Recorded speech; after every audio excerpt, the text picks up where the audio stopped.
Coronavírus, por que ninguém fala da África, né? Até então não tinha ouvido falar também da Índia. Ouvi falar hoje, acho que foi hoje ou ontem, não sei. Eu sei que ela colocou todo mundo em quarentena. 1,3 bilhão de pessoas, né? Agora vamos ver sobre a África, né? A pauta de hoje é a África, o coronavírus, por sugestão das pessoas aí, né? E não tem nada sobre. É um vídeo.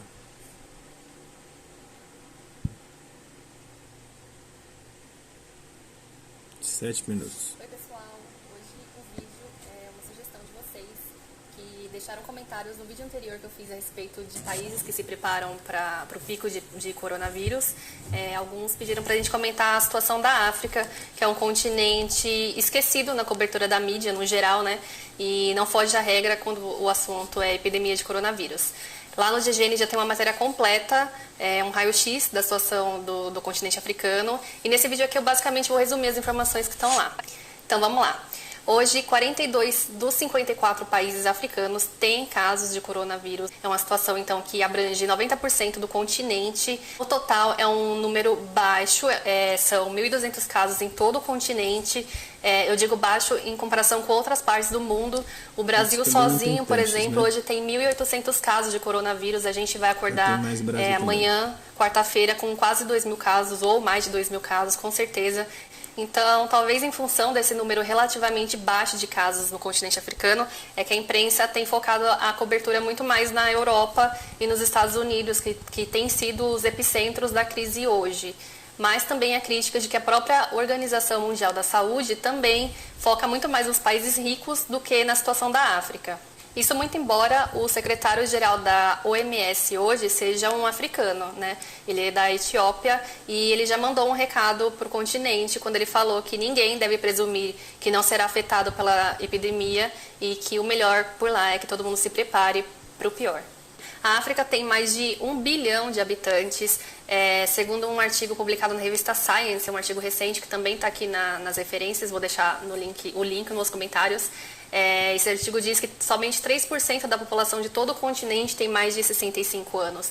Então, é um continente inteiro com a expectativa de vida muito baixa. É uma situação diferente da Itália, onde a população idosa representava 20%. Isso poderia ser uma vantagem para a África, mas na situação do continente hoje não é exatamente uma vantagem, porque há outros problemas, há outras mazelas. A população convive com HIV, com malária, com tuberculose.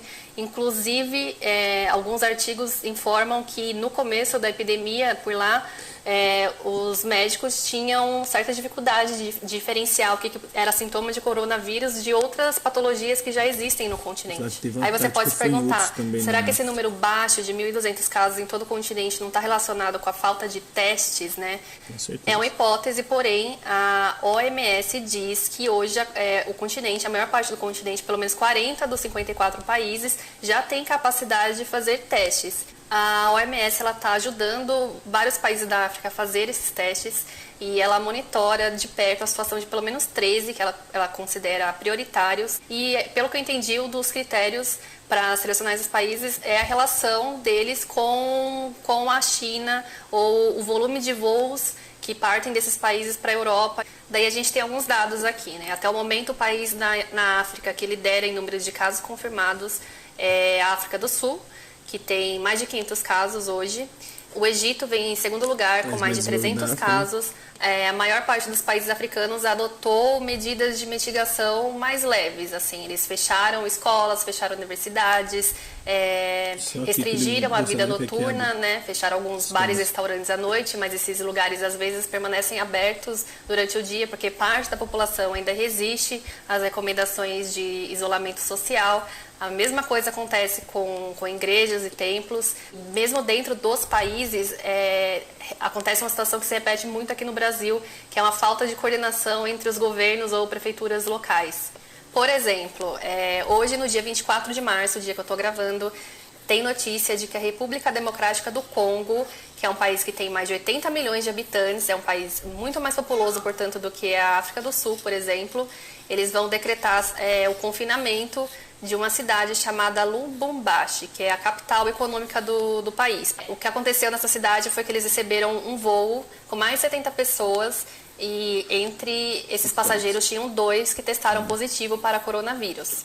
Já na cidade de origem deles, de onde eles vieram de outro lado do país, numa outra ponta extrema, não se sabe o que será feito. Então a gente tem aí uma situação de um país que vai isolar uma cidade e deixar a outra decidir o que ela vai fazer. Lá no extremo norte do continente, numa região bem populosa também, tem um caso curioso que é o da Líbia, que até agora não apresentou nenhum caso confirmado de coronavírus.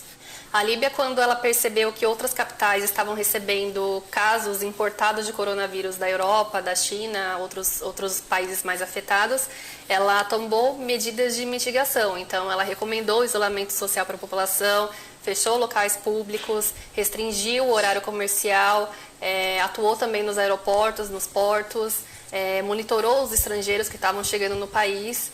Então, tudo isso deve ter colaborado para não ter nenhum caso registrado ainda. Mas aí, de novo, né, essa situação da Líbia, ela contrasta muito com a realidade da África, né, que é um continente marcado por muitos problemas sociais e econômicos. Como eu já disse, o continente convive com outras doenças. Eles foram palco da epidemia de Ebola em 2014 e 2016. E há cientistas considerando que talvez essa experiência, digamos assim, com Ebola fosse uma vantagem para eles. Mas ainda que isso fosse verdade, ainda que já exista uma estrutura para monitorar os casos de Ebola, que pode e vai ser utilizada para monitorar casos de coronavírus, o fato é que o combate ao coronavírus requer outros instrumentos. Requer, por exemplo, aparelhos respiratórios para cuidar dos pacientes em estado mais grave, e são aparelhos escassos no continente. São pouquíssimos os exemplos, né, os países que decretaram confinamento geral da população, que tomaram medidas mais duras. Ruanda é um deles, Marrocos e a Tunísia também são. Só para complementar a informação da África do Sul, eu disse que é o país que tem mais casos no continente. Eles já decretaram o estado de emergência, já tinham tomado algumas medidas, mas eles decretaram que a partir dessa semana eles vão fazer o confinamento da população de uma maneira mais dura. Vai durar por 3 semanas e até o exército vai ser mobilizado para fazer cumprir a medida. Então vou deixar aqui embaixo o link para todos os textos e artigos e reportagens que serviram de referência para esse vídeo. Tem o link também de uma entrevista bacana de ler com a professora de Relações Internacionais, Natália Fingerman, comentando especificamente dessa situação na África. Ela alertou que o fato do continente ter uma quantidade pequena de idosos não significa que a quantidade de vítimas por lá também vai ser pequena. E aí, para finalizar, ela diz que uma epidemia do porte do coronavírus pode até ser uma novidade para países ricos ou continentes ricos como a Europa, mas infelizmente para a África não é exatamente uma novidade. Sim, hasta la vista, até a próxima.